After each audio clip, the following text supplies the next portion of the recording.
The massive council chamber floated in the void between stars, a structure so large it could house entire cities within its walls. Inside, representatives from dozens of alien species gathered in emergency session. The air was thick with tension as Ambassador Zekthor stepped forward, his blue skin shimmering under the artificial lights. He was old, even by his species standards, and had served the Galactic Council for over 300 years. Never in all that time had he seen such fear in this chamber. "They refuse to speak with us," Zekthor said, his voice carrying across the vast hall. 3 diplomatic vessels. 3 attempts at peaceful contact. Each time these humans ignore every signal we send. They do not respond to mathematical sequences. They do not acknowledge universal peace symbols. They simply attack. Murmurs rippled through the assembled delegates. The Vryn representative clicked her mandibles nervously. The luminary ambassador dimmed his natural glow in distress. For 10,000 years, the Galactic Council had maintained peace through simple principles. When 2 species met, they communicated.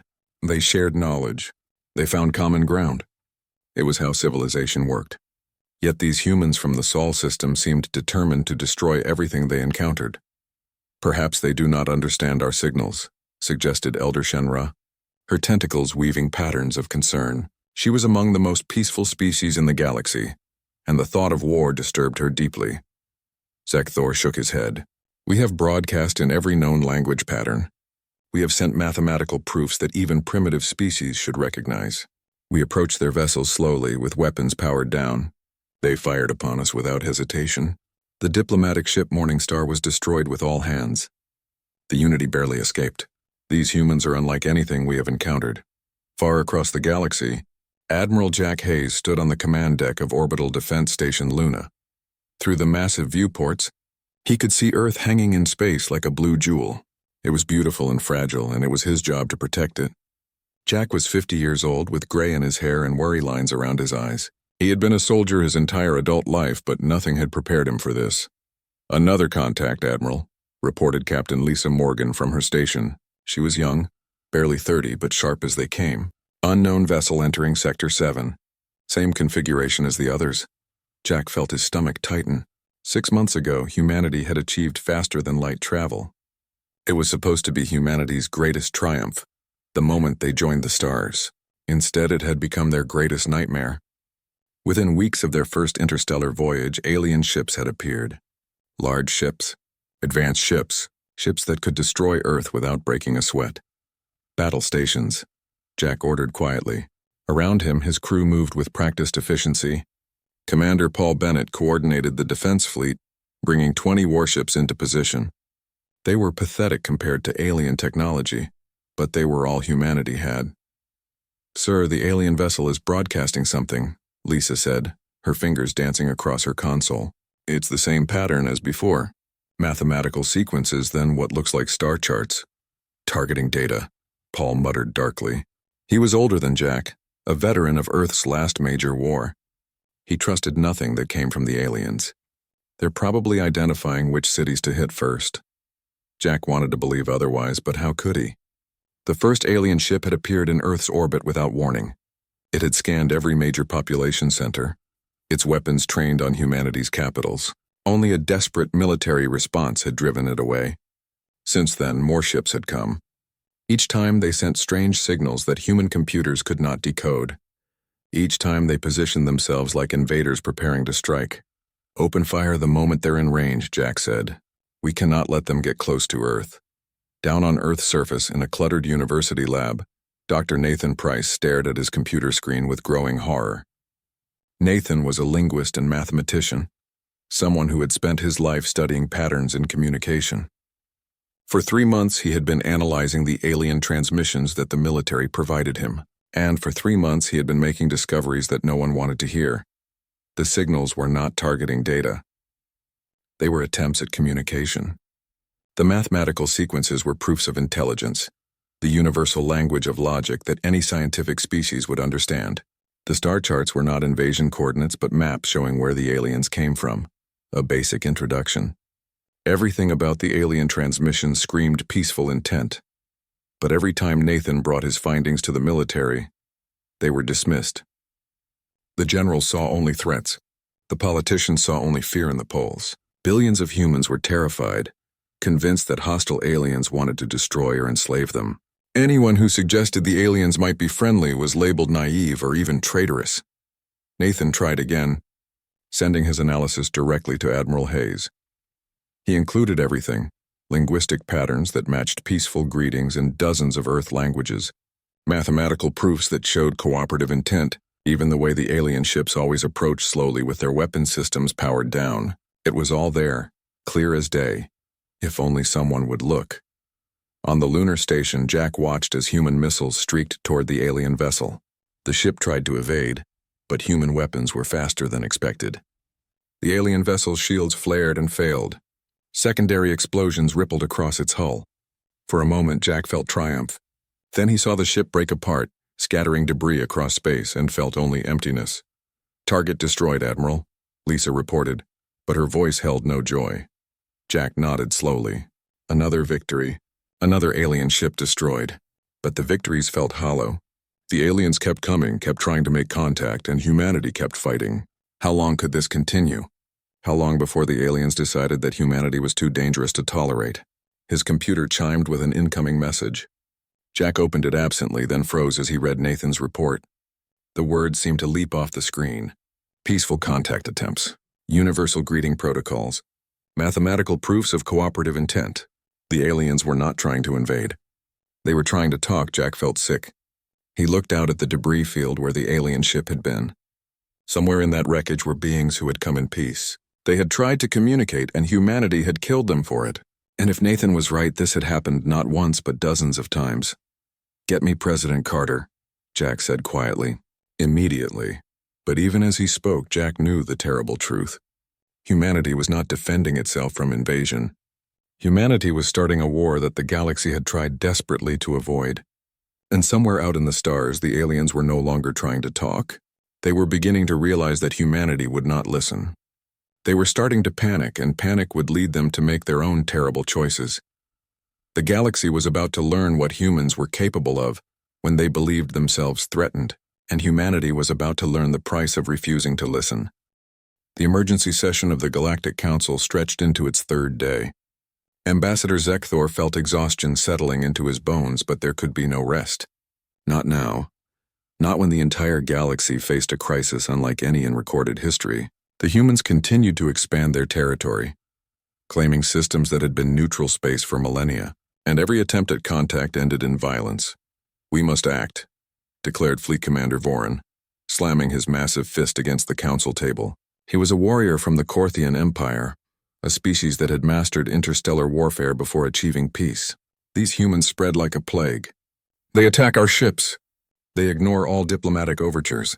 If we do nothing, they will bring war to every corner of the galaxy. Elder Shenra raised a tentacle in protest. Violence should be our last resort.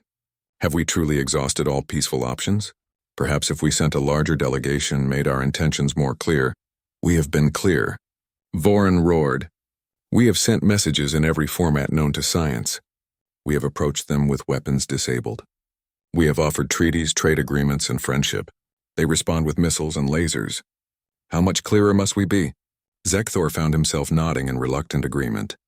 He was a diplomat, a being who believed in the power of words over weapons, but even he was running out of ideas. The humans seemed determined to view every overture as a threat. It was as if they spoke a different language, not just of words, but of basic understanding. "I propose a blockade," said Councillor Thexla, a moderate voice among the assembly. "If humans will not communicate, then we isolate them. We surround their space and prevent further expansion. Eventually, they must realize they cannot fight the entire galaxy. Eventually, they will have to talk to us." The vote was close, but the blockade measure passed. Voran was authorized to assemble an armada. 300 ships from 12 different species would gather at the border of human space. It would be the largest military operation in Council history, and its purpose was not conquest but containment. Vice Admiral Kate Sullivan stood before the tactical display in Earth's military headquarters. The holographic projection showed the alien fleet gathering at humanity's borders like a noose tightening around a neck. 300 ships. Kate had never seen anything like it. Humanity's entire defense fleet numbered barely 80 vessels, and most of those were converted colony ships with military weapons bolted on. They're preparing for an invasion, said Commander Greg Turner, her second in command. Greg was a tactical genius, the kind of officer who could see patterns in chaos. Look at the formation. They're establishing a perimeter around all human-controlled space. Kate studied the display. Greg was right. The aliens were not positioning for an attack.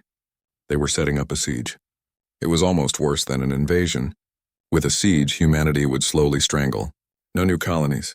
No resource expansion. Earth's growing population would be trapped in an ever-shrinking box. They think they can starve us out, Kate said, her voice hard. They think we'll surrender without a fight. Greg met her eyes. Will we?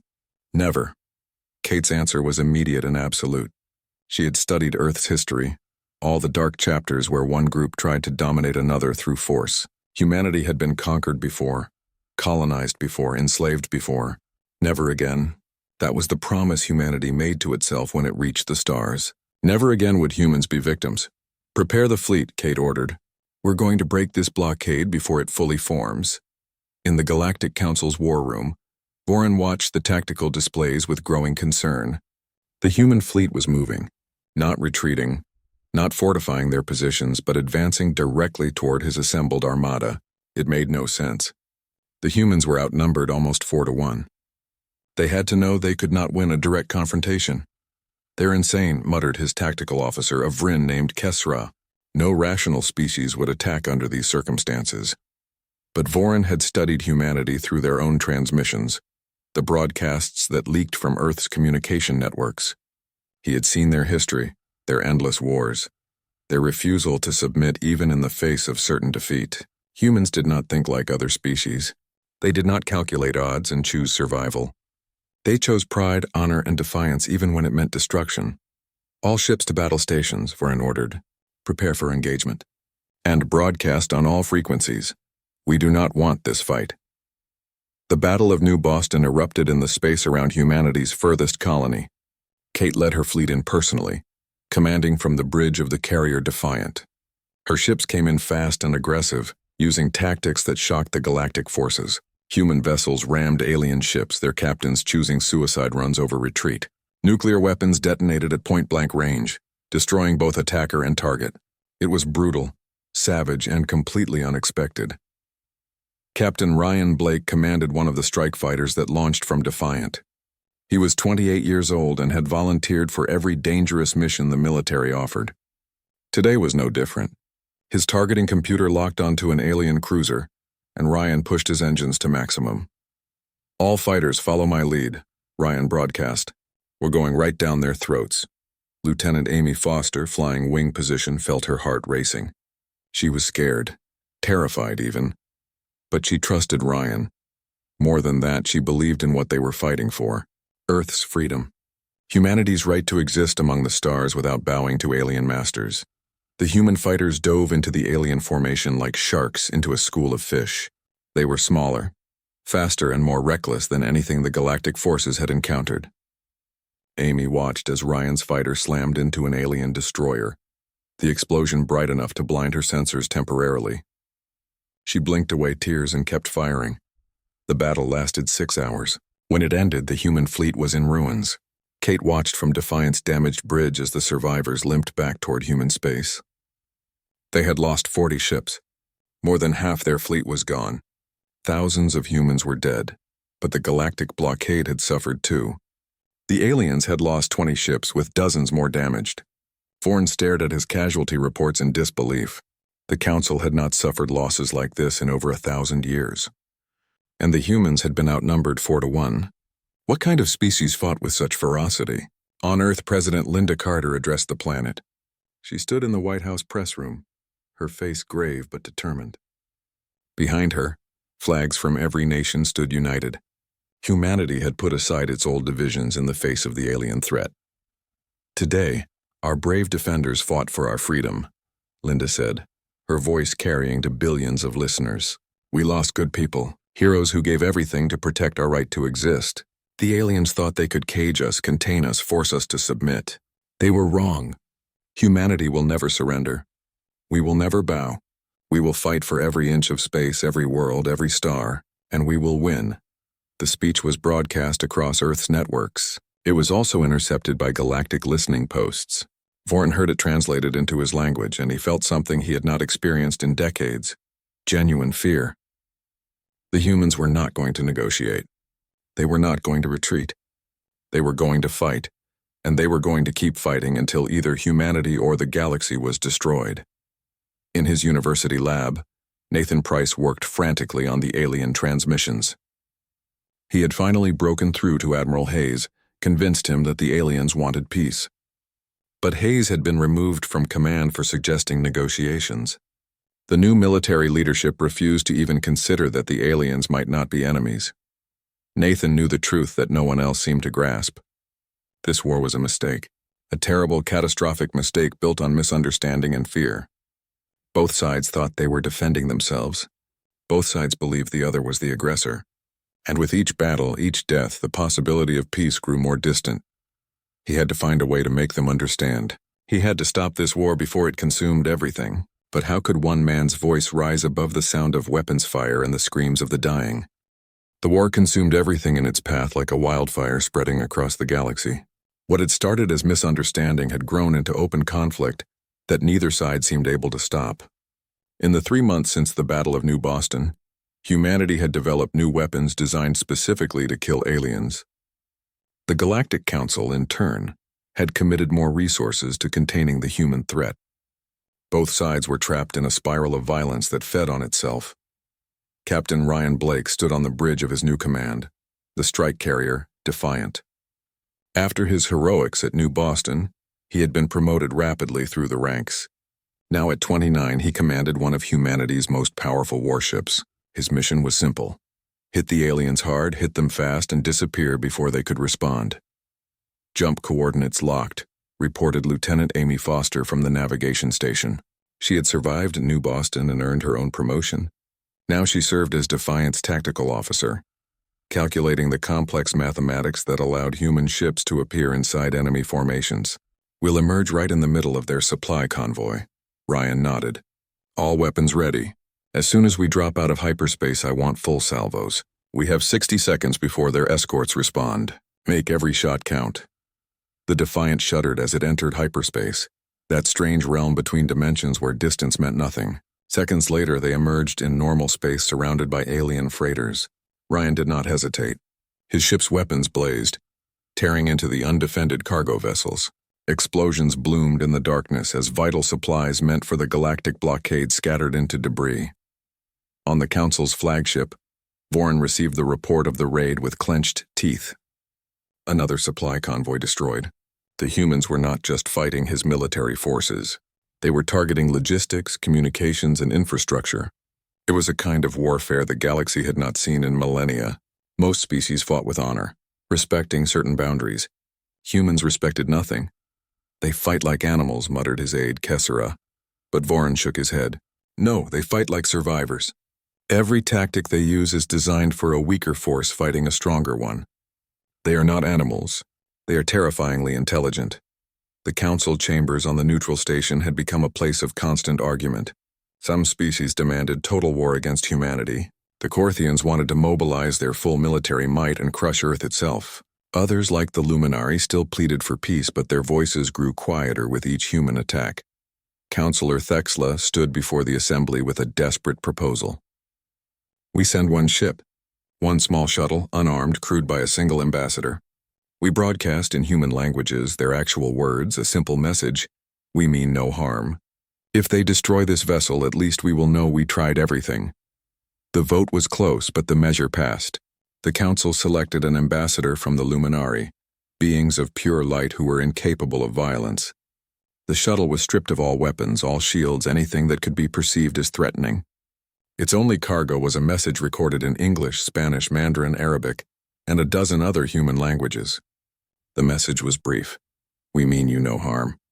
We seek only to talk. Please let us find peace. The shuttle approached Mars slowly, broadcasting its message on every frequency. It moved at a crawl, making no sudden movements, giving human defenses every opportunity to recognize it as non-threatening. For 3 hours it transmitted the same peaceful message over and over. The shuttle never reached Mars. Automated defense platforms, programmed to destroy any alien vessel that entered the inner solar system, opened fire. The Luminari ambassador had no time to react, no chance to plead for understanding. The shuttle simply ceased to exist, vaporized by human weapons. On Earth, in his laboratory, Nathan Price was reviewing alien transmissions when he saw the data spike. A ship had been destroyed near Mars. He pulled up the logs and felt his blood run cold. The defense platforms had logged the alien transmissions before firing. Nathan translated them and found himself staring at the most simple, heartbreaking message imaginable. "We mean you no harm." He tried to contact military command immediately. He called every number he had, sent urgent messages to anyone who might listen, but it took days for his warnings to reach the right people. By then, the damage was done. The Galactic Council had received confirmation that their peace ambassador had been murdered. The moderate faction collapsed. Even the peaceful Luminari now voted for stronger action. Admiral Jack Hayes, now officially retired but still consulted as an advisor, finally saw Nathan's translation. He sat in his small apartment staring at the words on his screen. The aliens had been telling the truth. They had sent an unarmed ambassador broadcasting in human languages begging for peace. And humanity's automated systems had killed that ambassador without anyone even knowing about it. Jack gathered every piece of evidence Nathan had collected over the past months. Translations of alien messages, analysis of their tactical behavior, historical patterns showing how they had always approached slowly with weapons disabled. It was all there. Undeniable proof that the aliens wanted peace and humanity was the aggressor. He took his findings to President Carter, demanding a meeting. Linda received him in the Oval Office, looking older than her 50 years. The weight of the war showed in every line on her face. "Madam President, we've made a terrible mistake," Jack said, laying out the evidence. "The aliens are not trying to invade us. They're trying to communicate. Every hostile action we've attributed to them has been a misunderstanding." Linda studied the documents for a long time. When she looked up, her eyes were haunted. "Do you know how many humans have died in this war, Jack? Thousands. And you want me to tell their families that they died for nothing? That we were wrong?" "We were wrong," Jack insisted. "And if we don't admit it, millions more will die." But Linda shook her head. "The public won't accept it. People are terrified of the aliens. Every poll shows overwhelming support for the war.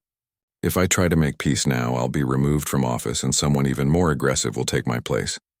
I can't stop this, Jack. No one can." Jack felt something break inside him. The truth did not matter. Politics mattered. Fear mattered. And both would drive humanity toward destruction. He left the White House knowing he had failed. Across the galaxy, Voron finalized his plans for a decisive strike. He would take his fleet to Earth itself, not to destroy the planet, but to demonstrate such overwhelming force that humanity would have no choice but to surrender. It was risky. Many on the council feared the humans would choose extinction over submission, but Voron believed that when faced with the annihilation of their homeworld, even humans would see reason. His science officer, Scholar Penry, expressed doubts. Penry had studied humanity extensively and warned that their psychology was different from other species.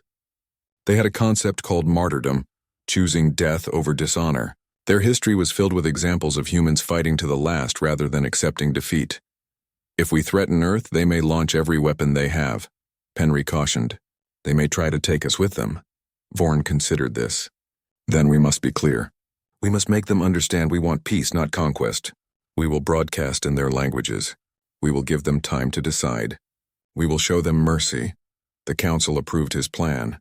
300 ships prepared to jump to the Sol system. It would be the largest military operation in galactic history. And its goal was not destruction, but communication. Voron prayed to his ancestors that it would work, because if it failed, if the humans chose to fight to the end, then the galaxy would be forced to commit genocide, and that was a line he did not want to cross. In his lab, Nathan worked through another sleepless night. He had to find a way to make both sides understand. He had to stop the coming battle, because he could see what the military leaders on both sides could not. This war was a tragedy built on nothing but fear and misunderstanding. And if someone did not find a way to bridge that gap, it would end with Earth burning and humanity extinct. The warning came at dawn. Sensors around Earth's solar system screamed alerts as 300 alien vessels emerged from hyperspace simultaneously. They arranged themselves in a perfect sphere around Earth, each ship positioned with mathematical precision. It was beautiful and terrifying at the same time. Humanity had never seen such a display of coordinated power. Admiral Kyle Morris commanded Earth's defense from the lunar station where Jack Hayes had once stood. Morris was younger than Hayes, more aggressive and absolutely certain that compromise meant death. When he saw the alien formation, he did not see a force trying to avoid bloodshed. He saw an invasion fleet preparing to destroy everything he loved. "All stations to battle readiness," Morris ordered, his voice calm despite the chaos erupting around him. "Activate every orbital platform. Launch all available fighters. Prepare ground-based missiles for immediate launch. If they want Earth, they'll have to burn for it." Captain Lisa Morgan was on the bridge of the destroyer Valiant, positioned between Earth and the alien fleet. She watched the tactical display with a growing sense of dread. The aliens were not attacking. They were not moving into offensive positions. They were just waiting. It reminded her of something, though she could not quite place what. On the Council flagship, Voren took a deep breath and activated the communication systems. He had rehearsed this moment 1,000 times. Everything depended on the next few minutes. He broadcast on all human frequencies, his message translated into perfect English by the Council's best linguists. "People of Earth, this is Fleet Commander Voren of the Galactic Council. We have come not to make war, but to make peace. Cease hostilities. We will talk. No one needs to die today. We have been trying to communicate with you for months. There has been terrible misunderstanding between our peoples. Let us end this now before more lives are lost. We are listening. Will you speak with us?" The message repeated in Spanish, Mandarin, Arabic, and every major human language. It broadcast from every ship in the alien fleet. There was no ambiguity, no room for misinterpretation. The aliens were offering peace. Admiral Morris heard the message and sneered. "It's a trick. They think we're stupid enough to believe this. All weapons, prepare to fire on my mark." But Jack Hayes, watching from his apartment on Earth, heard the message and felt hope surge through him. This was it. The moment he had been fighting for. He immediately opened a communication channel to anyone who would listen, broadcasting on every military frequency he still had access to. "This is Admiral Hayes. The aliens are telling the truth. I have proof. They've been trying to make peace since first contact. We are the ones who started this war. We are the ones who refused to listen. Please stand down. Give peace a chance." In laboratories and military installations across Earth, Nathan Price's translations reached key personnel. Scientists who had been quietly investigating the alien signals found themselves vindicated. Junior officers who had doubted the war looked at their superiors with new questions. The truth began to spread like light breaking through clouds. Lisa Morgan heard Hayes's broadcast. She pulled up the data files he had attached, reading through Nathan's translations of alien messages. Her hands trembled as she realized what they meant. The aliens had been offering treaties. They had been proposing boundaries for human expansion. They had been welcoming humanity to the galactic community, and humanity had responded with violence. "Tactical hold fire," Lisa ordered suddenly. Her weapons officer looked at her in shock. "Captain," Admiral Morris ordered. "I said hold fire," Lisa repeated, her voice hard as steel. "I will not start a war when peace is possible." Across the human fleet, other captains made similar decisions. Not all of them. Many still followed Morris's orders, convinced the aliens were deceiving them. But enough captains hesitated that the unified human response Morris wanted did not materialize. The moment stretched out, pregnant with possibility. On Earth's surface, President Linda Carter watched the situation unfold from the White House Command Center. She saw the alien fleet waiting peacefully. She saw Hayes's message spreading through the military. She saw her own people beginning to question the war. For the first time in months, she allowed herself to hope that maybe, just maybe, they could find a way out of this nightmare. Then everything fell apart. Colonel Brett Johnson commanded a missile battery in Colorado. He was a true believer, absolutely convinced that the aliens wanted to exterminate humanity. He had lost family in the early battles and blamed the aliens for every human death. When he heard Voren's peace offer, he saw only deception. "They're lying," Brett snarled to his crew. "They want us to lower our guard so they can strike. I won't let that happen. Not while I draw breath." Without authorization, without orders from Morris or anyone else, Brett launched his entire arsenal. 50 nuclear missiles screamed toward space. their targeting computers locked on the Council flagship. Other officers shouted at him to stop, but it was too late. The missiles were away, and they carried enough firepower to vaporize Voron's ship and everyone on it. Lisa saw the launches on her sensors and felt her heart stop. This was it. The moment where everything ended. The aliens would see the missiles as humanity's answer to their peace offer. They would respond with overwhelming force. Earth would burn. She had seconds to make a decision. Seconds to choose between following orders and following her conscience. The missiles were passing through her sector. She could intercept them, but it would mean destroying human weapons. It would mean firing on her own people. It might even mean being labeled a traitor. Lisa thought of all the lives that hung in the balance.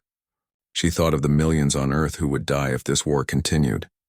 She thought of her own crew, good people who had joined the military to protect humanity, not to perpetuate a war built on lies.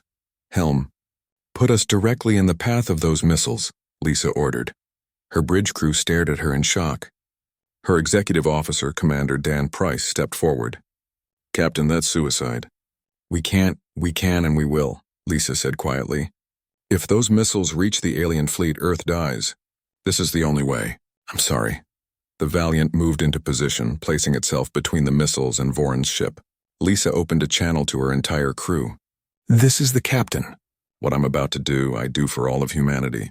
Tell our families we died trying to choose peace over war. Tell them it mattered.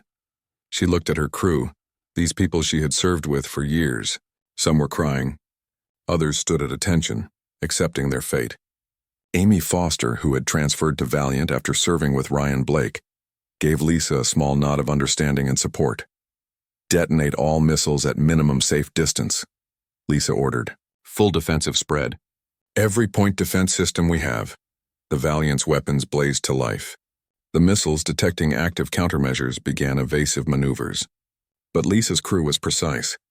They targeted each warhead with pinpoint accuracy. Nuclear fire bloomed across space as the missiles detonated far short of their target. The Valiant was caught in the expanding wave of radiation and heat. Its shields flared and failed. Hull plates melted. Internal systems overloaded. On the lunar station, Morris watched in horror as the Valiant disintegrated. On Earth, billions of people saw it happen through news broadcasts. On the Council flagship, Voron stood frozen as he realized what had just occurred. A human had just sacrificed her ship and crew to save his life. To save the chance for peace. The blast cleared, leaving only debris where the Valiant had been. 200 humans dead in an instant, but the missiles had been stopped. The Council fleet remained intact. And in that moment, everything changed. Voron's voice, when it came over the communication channels, was thick with emotion. People of Earth, a human captain just died to save my life. To save the possibility of peace between our peoples. Her sacrifice will not be meaningless. I swear on everything I hold sacred we will have peace. All Council ships stand down. Full defensive posture only. We are listening now. Will you speak? Admiral Morris found tears running down his face. President Carter covered her mouth with her hands. Jack Hayes closed his eyes and whispered a prayer for Lisa Morgan and her crew. And across Earth, humanity finally began to understand what they had been fighting against.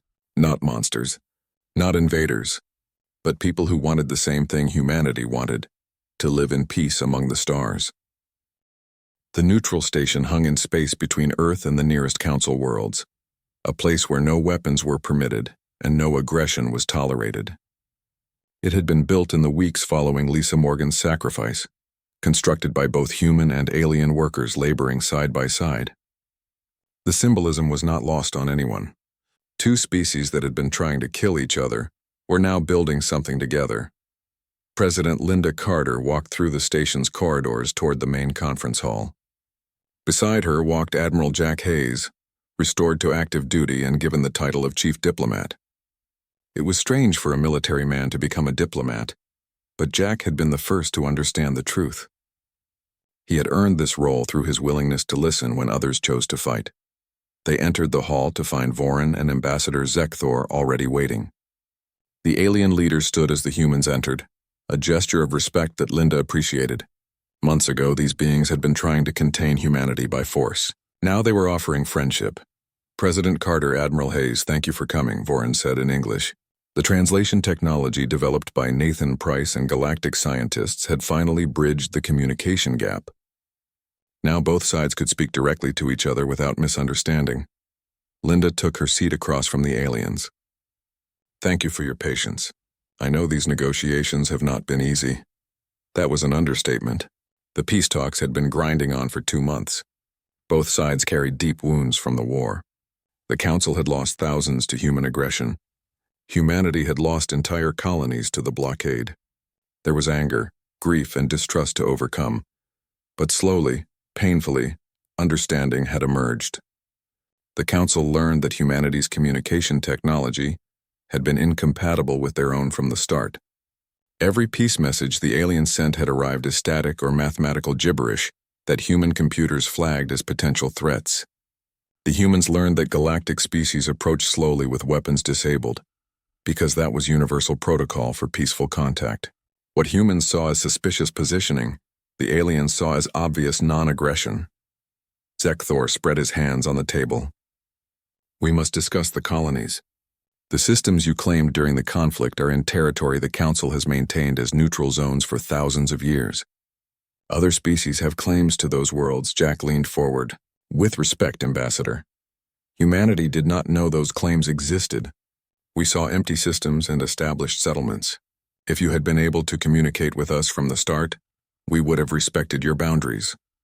But you did establish those settlements," Foran pointed out, "and thousands of humans now live there.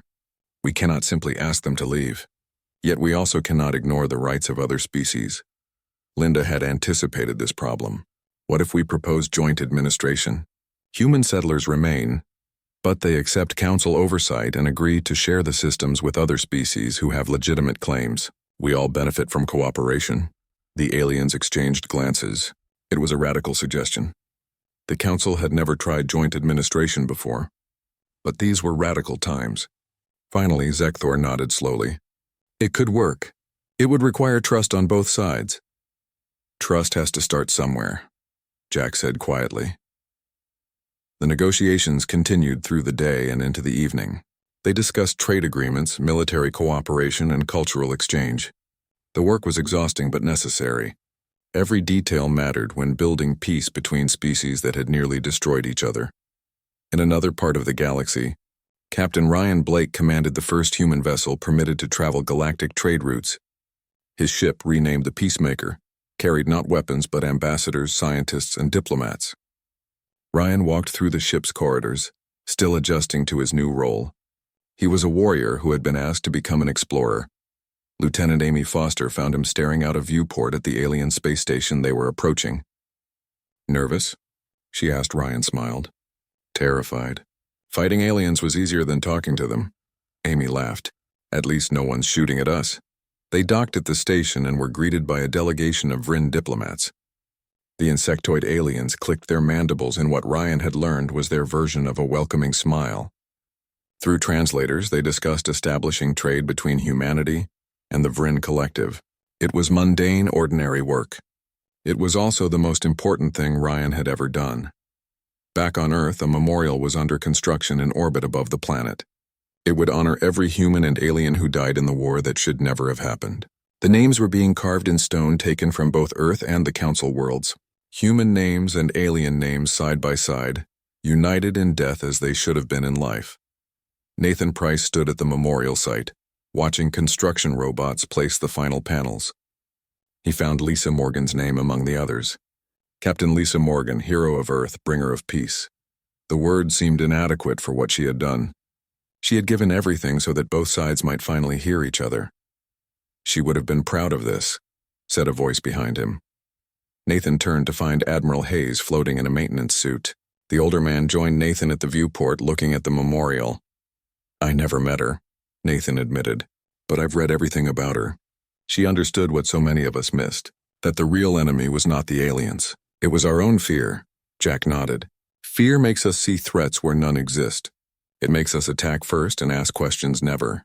Lisa broke that cycle. She chose trust over fear, even knowing it would cost her everything. The memorial was completed a week later. President Carter gave the dedication speech with Voran standing beside her. Representatives from dozens of species attended, along with thousands of humans. The ceremony was broadcast across the galaxy, watched by billions of beings. Linda spoke of the cost of misunderstanding. She talked about the assumptions both sides had made, the signals both sides had missed. She honored those who died believing they were defending their people, and she challenged everyone watching to learn from this tragedy. Lisa Morgan and her crew died to give us a second chance, Linda said, her voice carrying across space. They died so that humanity and the Galactic Council could finally hear each other. We owe it to them to make their sacrifice meaningful. We must choose understanding over fear. We must choose communication over violence. We must choose peace. Vorin stepped forward when Linda finished. He spoke of his own losses, the diplomatic crews who had died trying to make contact. He spoke of his anger and his own mistakes, the ways he had let fear drive his decisions. And he spoke of hope, the fragile but growing belief that humans and aliens could build something better together. Humanity is not like other species, Vorin said. You are aggressive, suspicious, and unpredictable, but you are also brave, innovative, and capable of extraordinary sacrifice. Lisa Morgan proved that. She showed us that humans, when they finally understand, do not hesitate to do what is right. The galaxy is better for your presence. You have much to teach us about courage. We hope we can teach you about patience.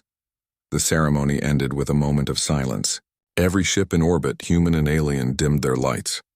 In that darkness, the memorial glowed with names written in light. A reminder of what had been lost and what must never be lost again. Months later, humanity took its formal seat on the Galactic Council. Ambassador Kate Sullivan, sister of Vice Admiral Kate Sullivan, who had fought so hard in the early days of the war, represented Earth. She walked into the council chambers to find delegates from dozens of species waiting. Some watched her with suspicion, others with curiosity, all with attention. Kate took her seat and looked around at the assembled beings. Then she spoke the words that would define humanity's place among the stars. We came to the galaxy expecting enemies. You offered friendship. We were wrong, and that mistake cost thousands of lives on both sides. Humanity vows to never refuse to communicate again. We ask the same of you. Let Lisa Morgan's sacrifice stand as a promise. We choose words before weapons. We choose understanding before assumptions. We choose peace before war. Always. The council rose in acknowledgement. It was not applause, for many species did not have that custom. But it was acceptance. Humanity, the species that had terrified the galaxy with their refusal to listen, was now welcomed as equals. The war had taught both sides painful lessons about the cost of fear and the value of patience. In the years that followed, humanity became known across the galaxy not for their weapons, but for their diplomacy. Human ambassadors were requested to mediate disputes because they understood how easily communication could fail. Human traders were welcomed because they brought energy and innovation to established markets. Human scientists collaborated with alien researchers, combining different perspectives to solve problems neither could handle alone. The story of the war became legend. Every species told it to their young as a warning about the dangers of assumptions. Every diplomatic academy studied it as the ultimate failure of first contact protocols. And every human ship bore a symbol chosen by Kate Sullivan, an olive branch crossed with a sword. Ready for war if necessary, but committed to peace always. The galaxy had learned that even the worst misunderstandings could be healed if both sides were willing to listen.